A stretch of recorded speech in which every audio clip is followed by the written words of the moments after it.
Bueno, soy Ariel Obando, trabajo como docente, soy de la ciudad de Curuzucuatiá, nací ahí, vivo ahí, tengo 42 años, soy papá de Agustina y bueno, he sido convocado hoy por esto que me ocupa buena parte de mi tiempo, que es la poesía. Ocupa buena parte de mi tiempo, quizá no todo lo que yo quisiera, y quizá no a veces con toda la, como podríamos decir, con toda la productividad o con toda la pasión que uno quisiera a veces volcar en su laburo. Pero les puedo asegurar que siempre es para mí satisfactorio. Eh, Esencialmente soy algo así como un poeta en permanente aprendizaje. Mis contactos más estrechos con la poesía, digamos el que trasciende la frontera escolar de la primaria o el secundario, tiene justamente que ver con haber finalizado todas estas instancias de aprendizaje ya tan normalizadas en nuestra vida y llegar a la edad de 18, 19 años y darme cuenta que no me sentía para nada complacido con lo que yo consideraba las nociones más básicas quizá, aunque eso es una consideración muy personal mía quizás, de lo que sería todo ese bagaje que llamamos cultura general. Por lo tanto, traté de cultivarme y entré a indagar muchas cosas y la verdad que donde me sentí más cómodo y más afín fue en el territorio de la literatura. Me sentía más a mis anchas y con más herramientas quizás para crear. Y lo que empezaron siendo, yo suelo hablar de las lenguas de estropajo, cuando hablo de lengua de estropajo es toda esa poesía fragmentaria que fue saliendo de manera muy confusa y con términos incluso un poquito, podríamos decir, desprolijos, pero que en buena parte fueron haciendo el camino y el aprendizaje para escribir mi primer poema quizás. Estoy convencido de que en algún momento escribí algo parecido a un poema, aunque ese momento para mí es un poco difuso. Experiencia y experimentación son dos palabras diferentes, aunque a veces refieren a la misma cosa, pero yo hablo de que hice muchos experimentos con el lenguaje, con el bagaje justamente que iba cargando en base a lecturas, que en ese entonces eran autores no precisamente tan específicos, sino digamos los que eran un poquito más, y si se me disculpa la expresión, un poquito más mainstream, que las editoriales hacían llegar. Y de a poquito me fui metiendo en otro mundo, sobre todo por el aporte de una amiga, una profesora de lengua, una licenciada de lengua, ahora ya retirada, Mirta, que me acercó, me puso sobre mi mesa, mejor dicho, sobre la mesa de ella y me los dejó llevar a mi casa, un montón de libros en donde empecé a conocer realmente mucho más en profundidad de qué se trataba esto de la poesía.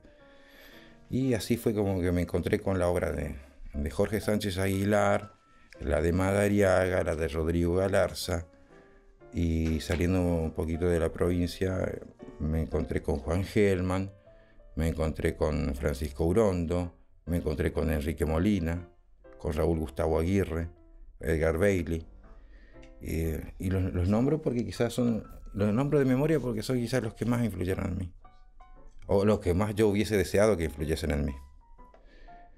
La temática de lo que pretendo escribir, o lo que escribo, con la temática que pretendo desarrollar. Yo me he tardado en darme cuenta. La obra de gente como Sánchez Aguilar, a quien quiero destacar una y otra vez, o la del mismísimo Madariaga, lo que le depara al lector es la aventura de toda una cosmogonía nueva. Un mundo que no se entiende sin reinterpretar, sin lograr la propia cosmogonía que uno por ahí va armando con elementos o con seres o con paisajes o con aguas que ve en la obra de otros autores.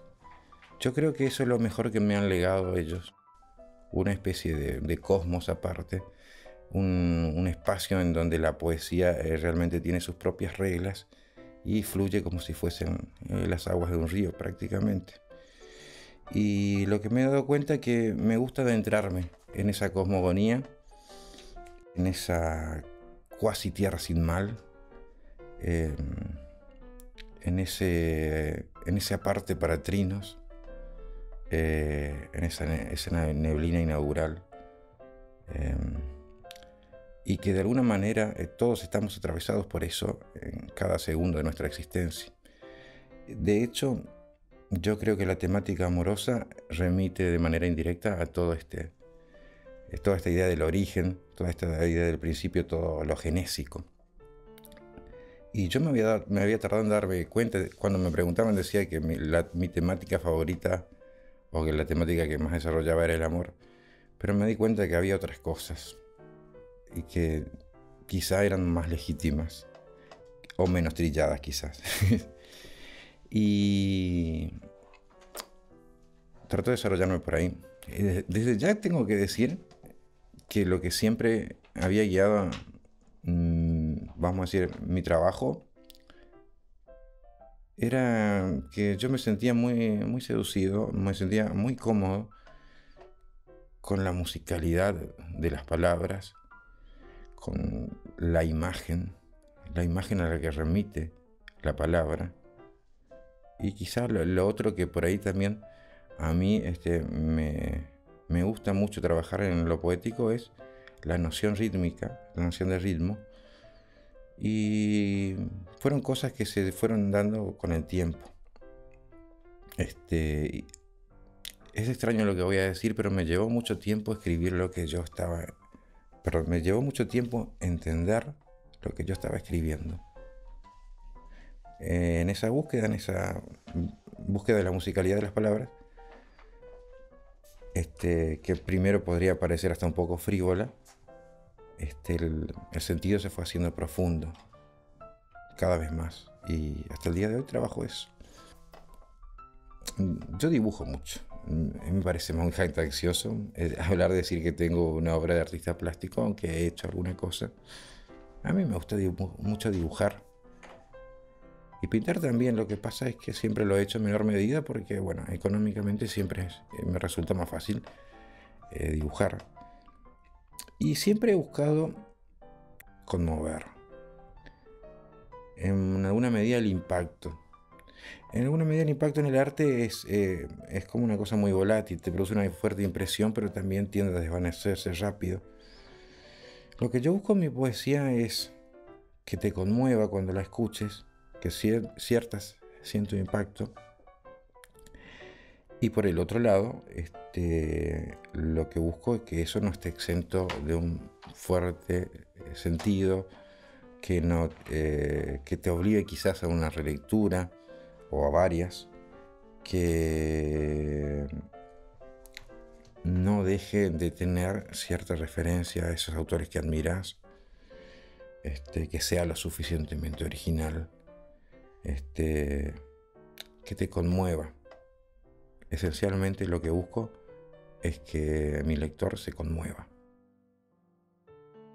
Este libro que tengo en mis manos le puse el título de Memoria de las Aguas,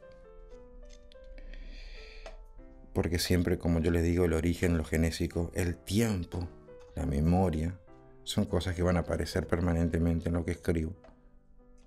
No voy a decir que son mis obsesiones a la hora de escribir, que es, creo, la manera en que se da esto. En este libro había compilado algunos poemas viejitos y había estrenado otros tantos.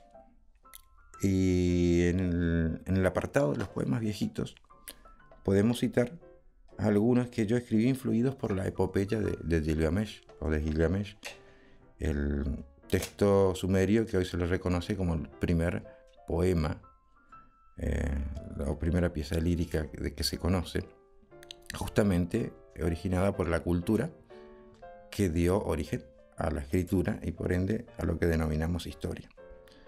Yo no tuve muy en cuenta toda esa importancia formal, pero Sí, me había gustado mucho todo lo que tenía que ver con Sumeria en un momento. Eco, que propagaste sin testigos ni tiempo, al animal que huye con la cabellera de la lejanía, el que se enciende como alta hoguera en la noche humana, disuelto en polvo, penetrado por el rigor de la nada. Aquel con nombres de altas tierras tostadas por lenguas desconocidas, que apagaron, alborotadas de aliento, el oscuro trueno de sus pasos, con las fiebres luminosas en su rostro, con nombres de ríos que saciaron su imagen y sus días sin la perplejidad de la fatiga. Eco, que con dedos sucesivos vendimiaste los jardines laboriosos de Gilgamesh para pulsar día y noche la flor tenue y llameante del ser. Un espejo de ebriedad y caída veo arder feliz, fluidamente reo en el corazón abierto de cuanto existe, y a decrepitar su muda eternidad después del tráfago de los hombres. Un espejo donde arden como redes los ojos de la fiera y el muerto hecho páramo, donde el poema es como un río que escapa haciendo sonar su collar de espumas, donde me echo a dormir y la fiera lejana se anuda a mis huesos en idéntico sueño. Y esa simetría de muertes es el poema que se desnuda en la flor asaz de los labios. Bueno, para leerles elegí uno de mis últimos poemas. Bueno, relativamente en comparación con el primero, es bastante más reciente. Y es un libro que se hizo con la Municipalidad de Curuzucuatiá y con la Fundación Esteros, a cargo de la señora Carolina Zamudio, que me invitó a participar, cosa por la que estuve más que dichoso. Y es en parte un trabajo que había hecho por encargo de Tony Salazar, que me dijo: vamos a hacer algo en homenaje a Jorge Sánchez Aguilar. Así que poemas con islas y colibríes fueron saliendo por aquel entonces, y uno de ellos es que tiene un epígrafe de Girard Jampey: danza, duende divino, tal vez anuncies nuevos retoños, lluvia para los sembrados. Mío, por heredades, el arenal que avanza sobre mis huesos en la madrugada de hojas balbuceantes. Míos, los ojos del pájaro al ras del agua de las revelaciones, los invisibles círculos donde se repite el canto. Mío, el jardín deleitable del colibrí lanzarrelámpagos ante el espejo húmedo del alma que fatiga barrocas curvas de los huesos, el laberinto de la pacho a tientas que se balancea en los labios de los adornados. Mía, la flauta del fauno, hecha con los huesos frescos del lagarto. Y mía, la danza en puntas de pie sobre la humedad del origen. Si va agitando por la noche planetaria una palabra de temblorosos maderos, unos ojos abiertos por detrás del olvido, una mano peinando el sueño de los despiertos tras los espejos con olor a humedad. Mía, el alma del ave minúscula que hace de los duros entramados de la penumbra siempre tenaz el centro de un sueño compartido con las plantas propicias. Y el fruto suspenso entre las manos tiene la forma de esa noche que se despoja de sus lenguas y de sus adornos para entrar balbuceante al jardín de las tormentas, al giro insensato de las máscaras. Danza, duende divino, y que un hombre con los ojos del pájaro entre las manos suba al aire abrasador de su martirio. La enredadera, amanecida contra el color del cielo, la inundada flor, los labios cansados al repetir la liviana órbita que migra y vuelve para esconderse bajo su lengua fiebrada por esa nueva transparencia.